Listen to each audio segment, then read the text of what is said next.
Okay, everybody, welcome to the latest episode of All Too Real 2. My name is Michael E. Colin II, and with me, as always, is... It's Matthew. I'm not going to make up a fake name, middle name this time. They say Haas. So, there it is. It's an amazing name. Today on the show, in part of our Pilot Error series, we are covering a show that should have been picked up. Yeah, it really should have. This is actually one of the good ones. Yep. It was a show entitled North Hollywood, created by and written by Judd Apatow and directed by Judd Apatow. The Tao. Yep. Good old Judd Apatow, you know? So show stars Jason Segel, Amy Poehler, Kevin Hart, January Jones, Judge Reinhold, Phil Hendrie, a bunch of people. So Colin Hanks is in it, as himself. It's a pretty funny show.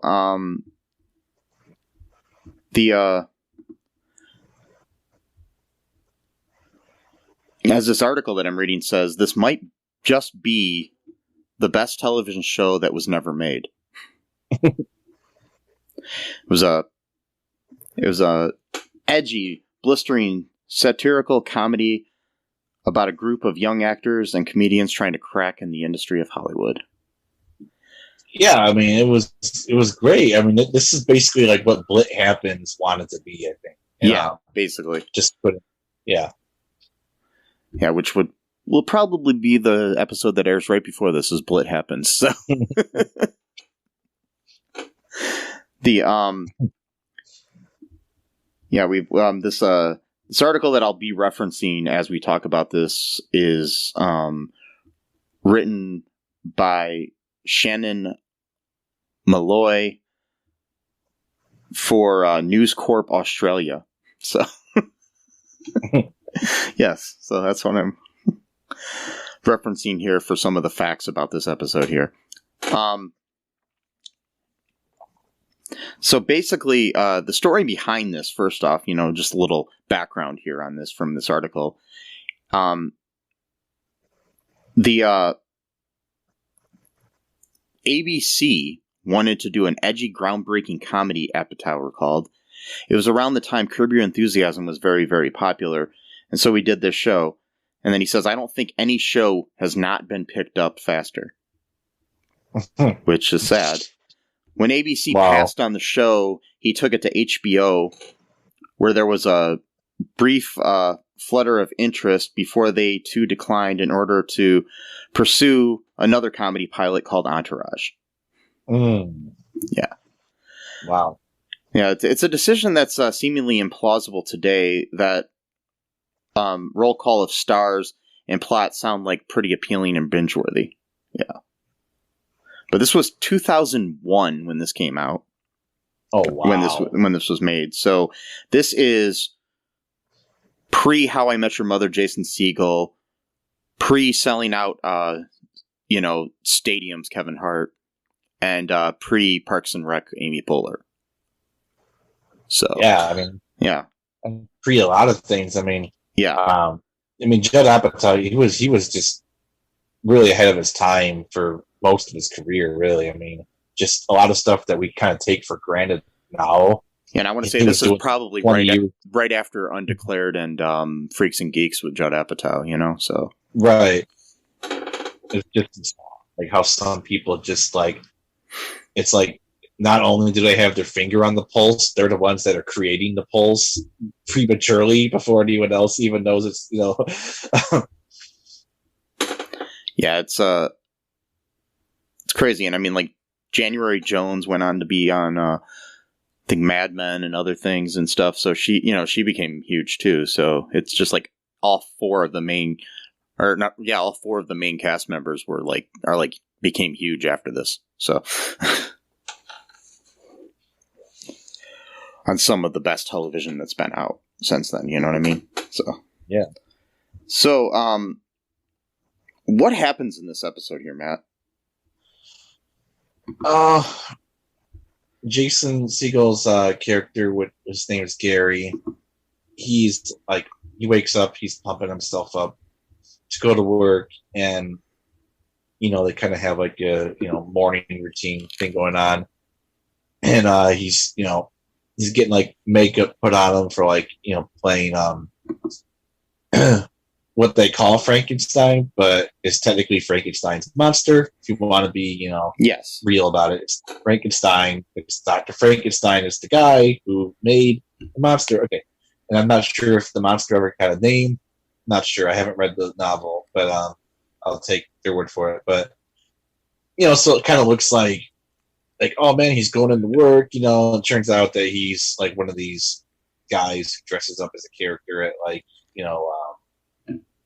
like a certain part of town where people like tourists are at or whatever, and he's just supposed to scare them, because he's a tall guy, and but he's kind of like doing his own little things, like doing like knocking some soliloquies from the Mary Shelley novel and stuff, stuff like that. He knocks a head off one of the kids, and he's kind of really getting into it. But yeah, he ends up, this girl, she asks her mom, if she could hug Frankenstein, so she's like, he goes into this weird monologue and like scares her. Yeah, it's kind of sad. I mean, it's kind of like, I think what that was like kind of a play on is like when you go to like Universal Studios in Hollywood or in Florida, they have people walking around dressed up like monsters and dressed up like Groucho and Charlie Chaplin and all these people and Lucille Ball and whatnot, walking around. So yeah, I think that's kind of what it was about, kind of. But they do that in LA, I think, where it's like, well, there's like a place on like actually near where Jimmy Kimmel films his show, like on Hollywood Boulevard, where people walk around dressed up like mainly like superheroes and Star Wars characters and shit like that. But yeah, this was more like a place where he was hired to do this. On Hollywood Boulevard, that's all just done by the people. Oh, like they're basically like a lot of times they're like homeless people and stuff like that just decide, hey, I'm going to dress up like the Incredible Hulk and walk around. And then get my picture taken with people.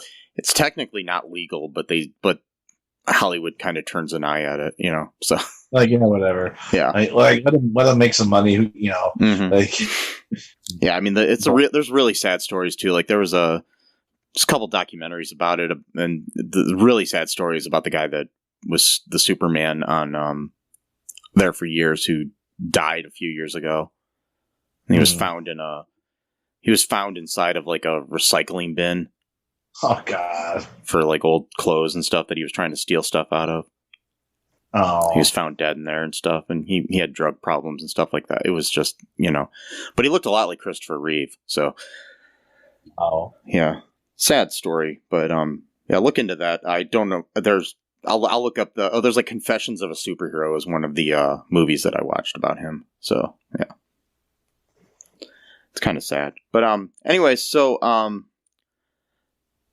back to something happier this show. So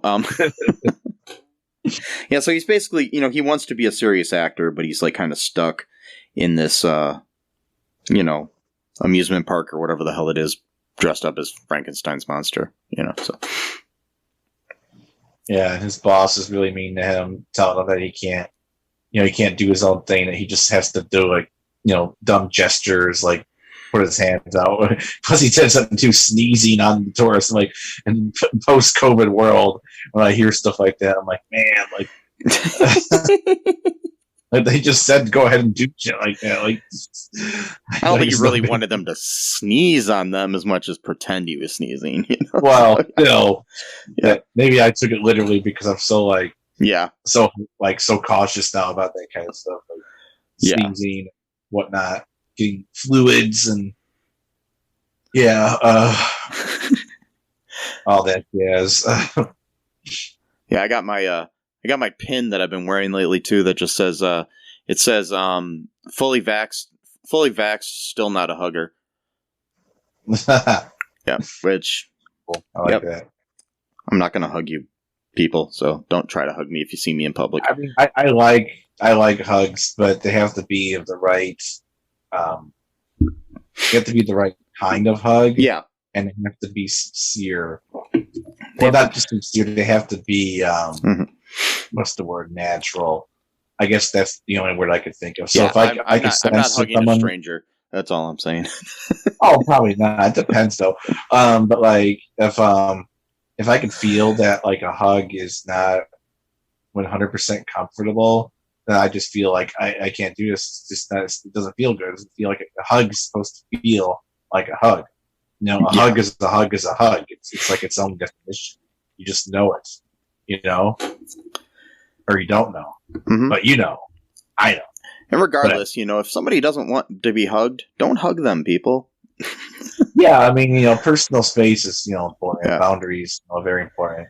Don't just, it's not like the old days where you could just be like, hey, chop, chip off, really chop off the old black, really chip off the old black or whatever. Like this guy, I doubt he's going to listen to this podcast, so this doesn't make me, it's not going to matter. But like when I was working at the print shop, this guy, he was like way, way, way too like perfection. Like his whole thing, like his whole love language was just like putting his hand on your shoulder. It's like just like it was just like great on me, like because he would just do it. Like he wouldn't even ask for. I mean, I know it's kind of awkward to ask first. Like it's okay if I touch your shoulders, but like he would just go do it, and then I'd be like, trying to get my work done or whatever, and he'd be like, good job. Like, he's like very like enthusiastic. Like, he was nice. He was kind of like a coach almost. Like probably he probably worked as some kind of like counselor at some point in his life or whatever, like giving encouragement to people or whatever. But like, yeah, like he would just like his move was just like both hands on both shoulders, and it would just like like there would be no warning either. Like you wouldn't even see it coming. Just like boom. It's kind of creepy. I did not. He was really kind, man. I think he was like super religious too. You know how they are. Yeah. But, anyway, so what else happens in this episode here, Matt? Besides the PTSD memories of no. Yeah. So we see his arc of the story, but then we get into like Kevin Hart's his arc. He's a stand-up comedian. He's also an actor. He's really excited because he got this beer commercial he keeps watching, which is so it's like I know it's satire, but like I can almost see a commercial like that from that era. Oh yeah, being like that, like just that very like it was like Kevin, he's like about to get married. And then, like, the priest is, like, saying something like, will you share your beer with your wife? And he's like, no, or whatever. It's just stupid. Like, what was it like? You can tizaste or something like that? Yeah. Or I don't remember what he said. Tizaste or, like... something. I don't know. It was kind of sad. it was meant to be sad, funny. No, I know, but I'm just saying sadly funny. It's sad because like a commercial like that probably existed in 2001. Like I'm almost certain of that. Oh yeah. And then Gary, he's in the background like pretending to work out. He's barely even doing anything. Like yeah. But somehow he was sweating the whole bunch, which is weird because he wasn't like hardly doing anything. But and then we find out then they have a third roommate who's actually I think she's the one that's kind of has the house, I guess. Something. Yeah, she kind of like runs the house or something. It's Amy Poehler's character, which I don't know her name. Don't know Kevin Hart's name in this. His name in the show is Kevin Hart. Oh, it is okay. Yeah, but it's spelled differently. In reality, his name is Hart. In the show, it's Heart. Gotcha.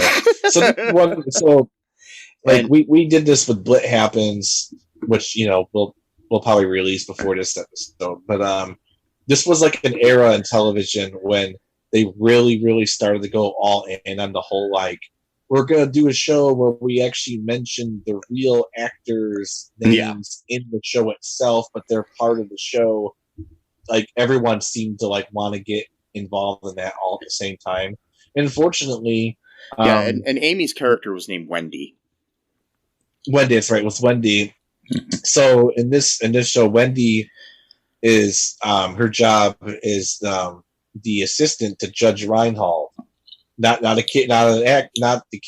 actor Judge Reinhold. So the actor is in the show now, just like how it happens. Cameron Diaz, whatever. I'm not even going to talk about that again. But we already did that once, but yeah. So yeah, she's the personal assistant to Judge Reinhold, and who plays himself, and it's pretty funny. He's like basically kind of neurotic and stuff, and worried about things, and he finds out about she's decided that she wants to quit before she goes into work that day, and because she wants to pursue her acting career. But Judge Reinhold finds out that there's a movie being filmed where they need a young Judge Reinhold type. So he's too old to play that. But then he asked if he could play the dad in the movie, and they said he's too young for that. And he says, I'm too old to be myself, and I'm too young to be myself. Yeah, so they're looking for a Judge Reinhold type. So later on in this show, Wendy lets Gary know about that so he can go audition for it, because she says, you kind of look like a young Judge Reinhold. Which he kind of does. Jason Segel does a little. So yeah. There's another part where Kevin and Gary have dates over from their acting class. One of them is played by January Jones, who is kind of into Gary, but he doesn't really see that, and he's kind of embarrassed. She sees like green on his neck, asks him about that, and he says, well, I play Frankenstein. He's like, oh, they're doing a remake of Frankenstein? And then talks about how the British guy from the Full Monty's in it with him somehow. Which I found hilarious, because the whole cast of the Full Monty are British guys. Exactly. He's like, it kind of reminded me of what was it? I think it was Forgetting Sarah Marshall, where like he gets caught in a lie and he just like changes up the story. Yeah, like he kind of like does this little thing where he kind of like freaks his neck a little bit, and he's like, he's kind of weird about that, because he said something about like, well, he's really cool actually. She's like, oh, can I come over and watch you guys on set? And he's like, yeah, he's kind of weird about that. It's like he said he was really cool. So everybody wants to see him naked or something. Right, yeah, ever since the movie came out, everyone wants to see his thing or whatever. Which I'm sure is not true. No offense. I'm just saying most people don't want to see a random dude's thing. Well, before anybody wants to see anybody's things, do you want to take a break, Matt?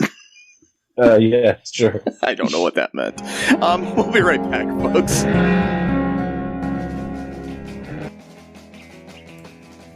What is Gen X? What is the silent generation? What do generations have in common? Hi, I'm Trish the Dish from the Gen X Voice podcast, and I invite you to listen to conversations I have with folks from different generations, backgrounds, beliefs, and experiences in an attempt to see what connects rather than divides us. Even though Gen X has been called slackers, Karens, or not mentioned at all in some cases, we are the bridge generation, so I feel compelled to do my part to destroy ageism by bringing all these voices together. And, as a bonus, each guest gets to answer some 80s questions at the end of each show. So download and listen to Gen X Voice today on Apple, Spotify, Amazon, or wherever you listen to podcasts. And let's see how much we have in common after all. Hi, this is Catherine, host of a new fashion podcast, The Real Fashion School Dropout. Join me as I interview guests every week in the fashion and beauty space, and we gossip on all things fashion and beauty, and even get into some personal stories of their journey in the industry. You can find us on Apple, Spotify, pretty much wherever you get your podcast. Hope to see you there.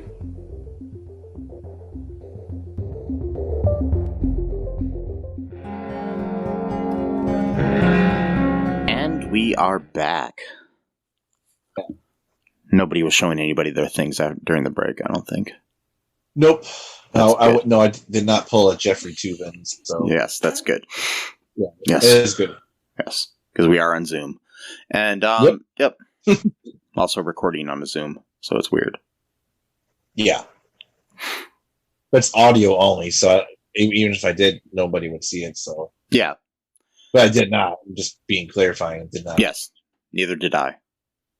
Good. And Jeffrey Tubin is not on our call, so nope, we're good. So back to North Hollywood. not the city, the sitcom pilot. The show that could have been but wasn't. Yes. But if you think about it, we wouldn't have had Parks and Rec, and we wouldn't have had probably wouldn't have had How I Met Your Mother or other things too. So a lot of things, which plus we wouldn't have all the great movies. Well, we might have had the great movies of Judd Apatow. So we don't know, but you know, in an alternate universe, things are different. Yeah, just like the show What If. I've never said anything more deep than that in my life. Oh yeah, in an alternate universe, things are different. I mean, it's very deep. It's very, yeah, it's true. Wow. Deep shit. It's very deep. So, anyways, throughout this episode, we have Jason Segel's character of Gary. He visits his parents at one time. They're not very supportive of him, and they're talking at one point, and they're like, you know who I like as an actor? That Dan Rather. The newscaster. And it's like, who's that Jay guy that hosts the Tonight Show?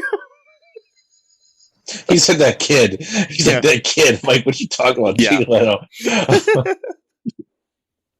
Yeah, the dad is played by Phil Hendrie, who is a Facebook friend of mine. So if you're listening to this for any reason, Phil, hi. And he did also do a brilliant turn on an episode of Marin once too. So Phil Hendrie, he's good.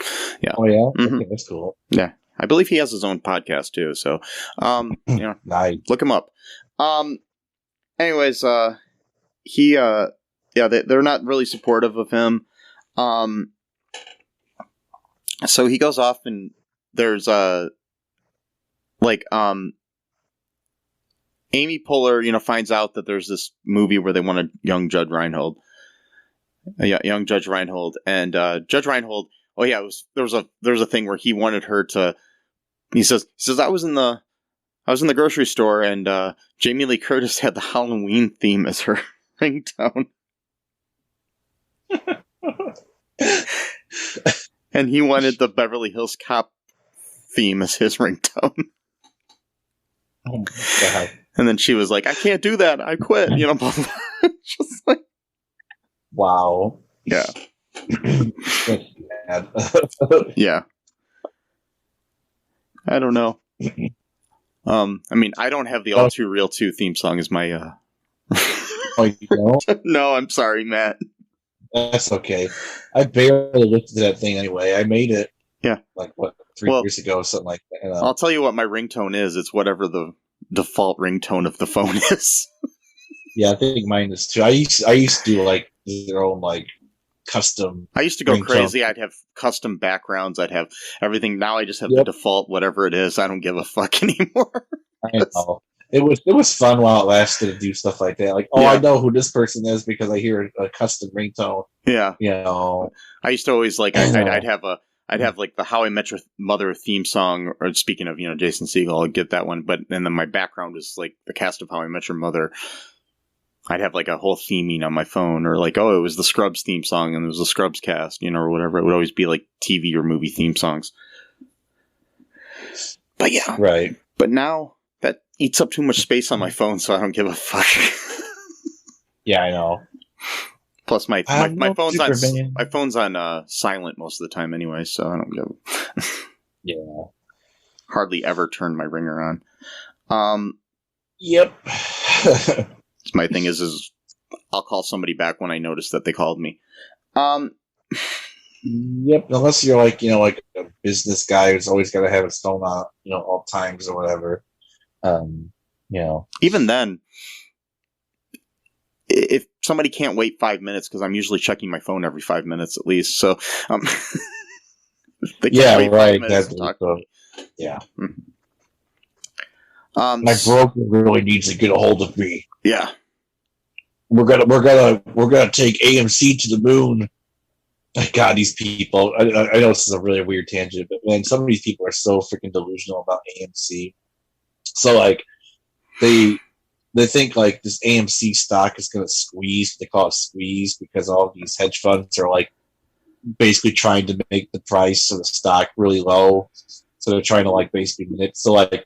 So basically, like, all these people, like regular people, are trying to group together to essentially it's almost like a lightsaber battle. So they're trying to manipulate the stock to go higher than what it's actually worth to counteract the thing. But like some of these people, man, like they, I don't know if they themselves really believe it, if they're just like deluded themselves to the point of like just not seeing. Is that reality. Like the whole GameStop thing that happened?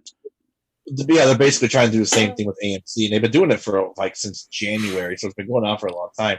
And the thing is, it did go up pretty high. So like from January of this year, I think like at its lowest point, like a single share of AMC was like maybe like $1 or $3 or something like that. And then sometime in June or July, I don't remember, it went all the way up to $70 per share. So it's like if you got in for like 1,000 shares back in January for about $1,000, you held on, that would have been $70,000. It's pretty decent money. Yeah. But like some of these people, they're thinking that they're going to wait, they're going to hold out. They have like these, like, it's almost like a cult if you think about it, because they have like their own slogans and code words, and like they call themselves like the Gorilla Gang, or they call themselves apes, and it's like a whole community driven thing. It's very much like a cult is, and like they have a phrase called hodling, which means hold on for dear life, but they say hodling, like, so like they mispronounced holding as hodling, so it's like a cute little way of like having like a sort of like community. Which, another thing cults do is like they make up their own terms and have their own language that distinguishes them from outsiders. So it's very much like a cult. And if anyone ever like even hints at criticism, or just even not even criticism, even just like doubts, they accused them of, quote, spreading FUD, and FUD stands for fear, uncertainty, and doubt. So like you're not allowed to have any. It literally operates like a cult. Like that's not just me saying that. That's like the definition of like how cults operate. Like that's. And thank you all for tuning in to All Two Stocks with Matt. All Two Stock Bite. No. So anyways, I'll wrap up my points. I know I'm taking a long time. But so you didn't come here to listen to me talk about AMC. All right. But you're here, so you're forced. But so some of these people, I don't know if they actually believe this, or just they're telling other people to believe it so that they can make more money by investing more in stock. Probably the latter, maybe some in the former who are just that delusional. They're saying that they're going to wait until AMC gets to $100,000 to $500,000 per share. Wow! I'm like, it's a fucking movie studio. Like no, it's not even a movie studio. It's a movie theater chain. A chain, but even so. Nothing is like just for like a analogy or a comparison is that the Berkshire Hathaway company that was founded by Warren Buffett okay, that's a holding company that its entire business model is just buying up other businesses. Like, that is the business itself, right? So at one point, that became like $200,000 per share. But that was after like 50 years of just buying up all these different things. And that's a holding company, right? That's not. So AMC is just a theater chain. It's not buying up like 8,000 other businesses. Like, there's no way. There's no way that's. I mean, and like some of these people, they're like, I'm going to hold on. It's like, I'm pretty sure you missed your opportunity at $70 because now it goes around like $38 to $40, and it kind of teeter totters from that every single week. Like, I think you missed the opportunity. Like, just cut your losses, do what you want, but this shit's not going to $100,000 per share. It's just not. No. Anyway, that's my little. Okay, so back to the show. All two stocks is over. All two stocks with Matt. You know, if you'd like to hear more about that, make sure you subscribe to that show. That doesn't exist. Yeah, it doesn't. It won't exist. It's all two stocks. All he does is talk about two stocks. He just talks about AMC and GameStop. AMC and GameStop is the only ones I know about. So, anyways, in the show, Gary ends up going to audition for this movie, and he somehow gets in there because he knows somebody or something at the audition. Some girl. And anyways, he goes in auditions. He gets a call back later. And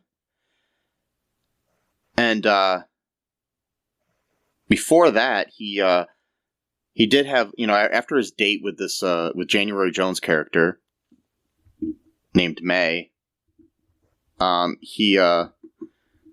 which I find funny. Because in reality, her name's January, but on the show, she plays May. Right, exactly. That's funny. I like that. I like that. I do. Yeah. So, she ends up seeing him at the Universal Studios or wherever he is, dressed up as Frankenstein's monster, and is like all pissed off at him because she lied to him. But then he basically says, "Oh, I did that because I was embarrassed, but I love you and blah, blah, not love you, I like you, blah blah blah." Not love you. It didn't go to love yet. No. I love you. Yeah, it just went really crazy, and those he Ted Mosby'd it, and the right, yeah, exactly. Anywho, she basically forgives him, and then just basically admits that she likes him, and she didn't care about him being in a movie. She just wanted to see him. Yep. What else happens here, Matt? Well, Kevin, he his set, was like a hit at the comedy club. So he was excited about that. At one point, Judge shows up at the house and just hangs out with Kevin because he's sad that Wendy quit on him. So they start writing a script for Beverly Hills Cop 4, which I kind of wanted to see. Be honest, it's funny. There's actually right now Beverly Hills Cop 4 is in like pre-production. Yeah, exactly. And Netflix Kevin or something. Said he wanted to play Eddie, his like a cousin or something like that of Eddie Murphy's character, I guess, or something like that. And like they just came up like with this whole thing, like it was really funny to kind of it kind of reminds me of like when we were younger and stuff. Well, then again, Judge Reinhold probably was like older than you at this point in time, But like just like when we were younger, like we just come up with ideas and literally just like idea after idea would just come out, like just weird shit, which we need to write some of these, man, someday. Yeah, I know. It's easy to just spit out ideas. It's not as easy to actually write them and and structure them and stuff like that's where the real work comes in. Yes, but anyways, they end up creating this whole crazy thing for that. It's pretty funny. Gary found out he had a callback or whatever, and he's freaking out, and his nose is bleeding, and he's on, trying to throw up on the toilet. He can't throw. Yeah. So disgusting. Why do they have to do that? Like, I was telling my dad that earlier. I'm like, why do people always have to like throw in something really disgusting? Like that's my one pet peeve about. When we get to the trivia, I'll explain that. Okay. Yeah. It just lasted way too long too. It was like 2 minutes. So anyways, Gary ends up going to his audition, and he says it's down to him and another guy. Gets in there. There's a guy sitting there, and he's like, "Hi, I'm Gary," and he's like, "Hi, I'm Colin," and it's Colin Hanks. And he says, "Yeah, they're looking for a young Judge Reinhold here. You look kind of like a young Tom Hanks." And he's like, "Well, he's my dad." And Gary doesn't believe him at first. He's like, "You're joking, right?" And he's like, "No." Right. So yeah, he's auditioning against Colin Hanks, who goes in and like kills the audition right before Gary. Gary goes in there and is really awkward and stereotypical, like what you expect in a scene like that, where he can't make the people laugh and everything like that, and and he's like, "Why is he making them laugh? It's a drama." Right. Like, is there a joke in here? Like he's trying to figure it out. And it was funny too, because earlier in the episode, Judge Reinhold says, "It was up against me and Tom Hanks for Splash, right?" It's right. He did say that. That's so it's like Gary's the new Judge Reinhold and Colin's the new Tom Hanks, and it's just like right. Was that true though? Was he really? Yeah, he was one of the people considered for it. Okay. Yeah. That would have been totally different. I'm pretty sure that Tom was the first choice, but if Tom would have backed out, I think Judge Reinhold had the role.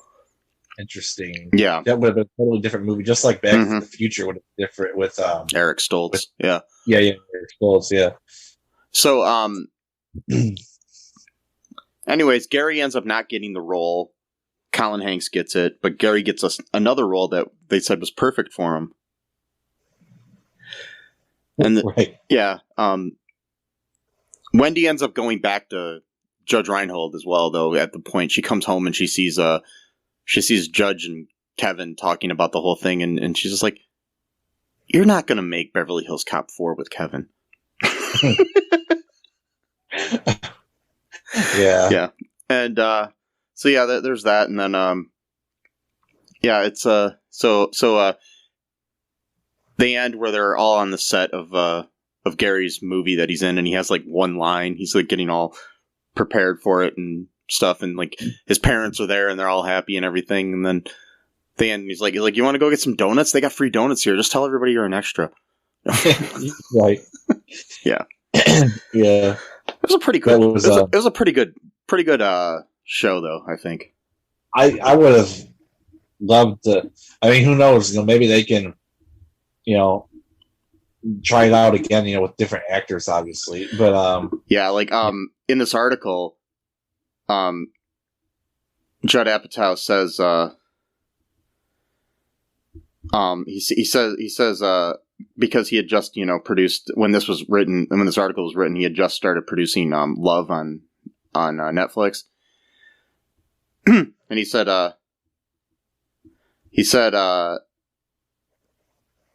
should the streaming service give him scope to revisit other past ideas, the producer said he'd love to look at North Hollywood again.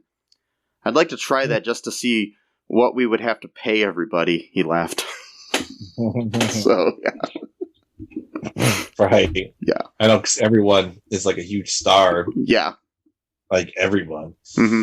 I mean, that would be it was just also too, so like the movie that they were auditioning for was Orange County, so now we have another meta moment where a real movie that was coming out is referenced in the show, and Colin Hanks was in Orange County. Was it Orange County?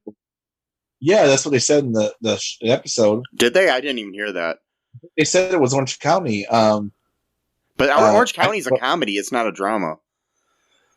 So that's the joke, is because he thought it was a drama. Maybe Oh, he didn't okay. understand it was a comedy. I didn't know don't that they were referencing. I never heard them say Orange County, so I guess I wasn't paying attention totally. So okay. Or maybe I heard it because it was Colin Hanks. Maybe I like auditory. Yeah. Injected it. Really inject. Because it did make sense, because I don't remember a scene in Orange County where there was a fraternity house. There. I haven't seen it in so many years. Either. But I don't know. Anyways, do you want to hear some trivia here about this? Yes. Okay, we only got 2 trivia things here. And there's also no user reviews on IMDb for this for some reason. Okay. Which is weird, because normally we have, like, good and bad reviews to read for these pilots, but this one doesn't have any. Judd Apatow had Kevin Hart and Jason Segel live together for a week to help them get into character. Wow. So here's the other trivia. When Jason Segel leaned over the toilet to shoot a scene, his nose started bleeding profusely. Oh no. Instead of breaking until it subsided, they worked the nosebleed into the show. So not only was that gross, that was actually real blood. Oh god. Yeah. Because he was just supposed to, like, wow. try to throw up when he couldn't throw up. Not right. like, no, that was what, was written in there, but then his nose started bleeding while he was down there, so they wrote that into there. God, that was so disgusting. Oh, man. Yeah. So yeah, that's a little bit of trivia here. Yeah, I really liked this show. I thought it was good. I think it could have lasted. I mean, if they would have, got a chance. But yeah, around that time though, it probably wasn't it was probably just a little too early for it or something. I mean, like most of the stuff, like Freaks and Geeks and Undeclared, which were Judd's previous 2 shows before this, those were kind of early too, in my opinion. Yeah, especially Freaks and Geeks. Undeclared was a little bit more mainstream appeal. Yeah, but it was still kind of weird. Yeah, it was too weird for network television, in my opinion. Because this is during the era of network television where they would play the theme song at the end of every episode, no matter what happened at the end of the episode. Well, yeah. So if something terrible happened, they still would play this upbeat music at the very end. That was that era of TV. Yeah, and I mean it's and it a lot of shows that came out back then would be huge on streaming now, Oh yeah. But we're nothing then. So yeah. It's wild, yeah. So any other thoughts here, Matt, before we wrap things up here? No, I can't think of anything. Okay, well, yeah, if you want to see this episode, I can give you a link, folks. Just message me at mike@colinpark.com. Also, with anything else you want to let us know. Check out our all2real2.com for links to our episodes and our social meds and whatnot. Yep. Give us a 5-star review on Apple Podcast if you could. That would really, really help us. We're trying to get more listeners. If you like the show, tell your friends, tell your enemies. Your enemies, your colleagues, your family, your acquaintances. We're like Dennis Reynolds. We're 5-star men, and we demand to be rated as such. Yes, and we would like you to just tell random strangers. Mm-hmm. Just walk up to somebody, stay socially distanced at least while you do this, and just be like, hey, have you heard about all2real2.com? Go check out the website. It's a good podcast. And don't hug them though either. Yeah, don't hug them unless they, ask you to. And even then, you might not want to because right now there's a pandemic. Yeah, exactly. Yeah, it's probably not a good thing to hug anybody right now. Probably not. Not for at least. I mean, maybe your husband or wife or whatever. Go ahead and hug them, but your kids, your dogs, cats, turtles, your pillow at night when you're crying. Oh wait, gripping your my pillow tight. Yeah. Yep. thinking about all the things that are wrong with your life, and you're just like, oh, you gotta. Yeah. So by the way, that guy Mike Lindell, now he's got a new thing where you have Bible verses on the pillows, because that's what every person wants, is a pillowcase with fucking Bible verses on it. And is that a little bit sacrilege? I mean, getting these pillows like sweaty and shit like that. I mean, yeah, and it's also kind of weird too. Like, I mean, would you want a Bible verse there if you're like having sex with your partner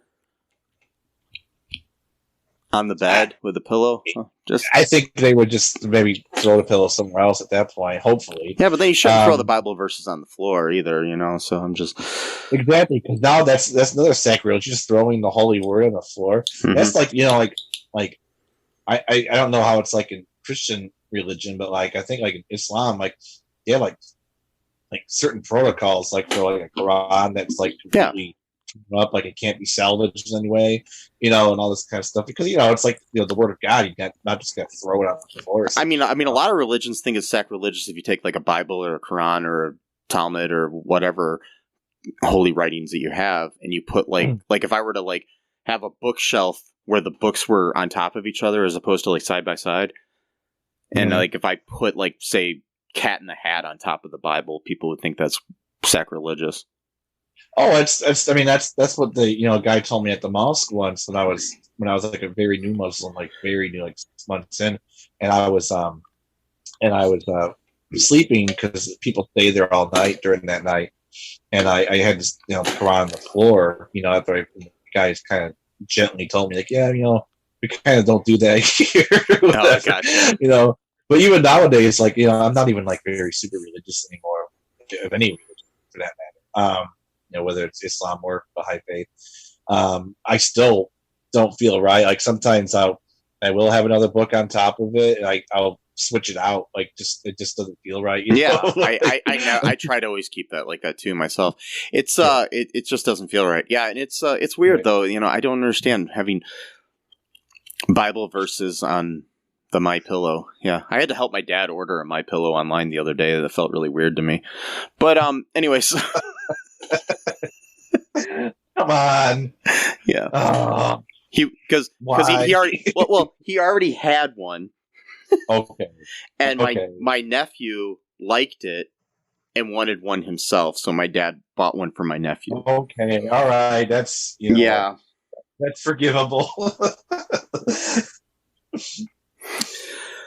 But my dad doesn't understand technology that well, so I had to help him order it. So that was kind of weird. But anyways, oh, really bad. Yeah, must have felt. I'm like, I'm going on Satan's website and ordering Satan's pillow. But yeah. Yep. Anyway, so yeah, give us a 5-star review, folks, and yeah. Go and tell people about the show. Check out our social media. Check out our Patreon. Also, check out our TeePublic. You can get that's somewhere where you should buy stuff. I think you can. I don't know. You might be able to get pillowcases on there. So I'd rather have an All Too Real 2 logo on a pillowcase than Bible verses. I kind of like that idea, actually. Yeah. So if they don't have them on there, demand that they make pillowcases. Tell them to do that. So. Yeah. But go out there, don't hug people unless they want to be hugged, and wear a mask, folks. Wear a condom. And bye-bye. Thanks for listening to All Too Real 2 podcast, a Colin Park production. Produced and edited by Michael E. Cullen II. Music by Matthew Hawes. Subscribe and share the show. Visit us at cullenpark.com.